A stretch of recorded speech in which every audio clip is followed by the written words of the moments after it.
Social মিডিয়াতে দেখলাম কেউ একজন যোগ করে দিয়েছে যে আমি গিয়ে কমপ্লেন করছি, আরে ভাই আমার নাম তারেক লিখে দিয়েছে বারেক। বার্থ সার্টিফিকেট বলেন, পাসপোর্ট বলেন এবং আইডি কার্ড পাওয়া একটা নাগরিকত্ব অধিকার।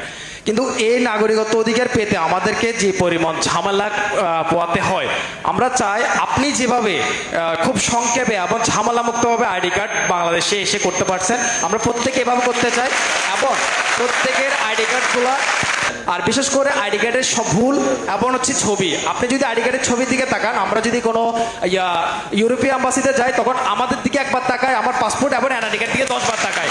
ওরা চিন্তা করতেছে বাংলাদেশে কোনো দুর্ভিক্ষ লাগছে কিনা, যে তাদের ছবির অবস্থা কেন, তাদের বাস্তবীয় চেহারার সাথে এমন অবস্থা কেন।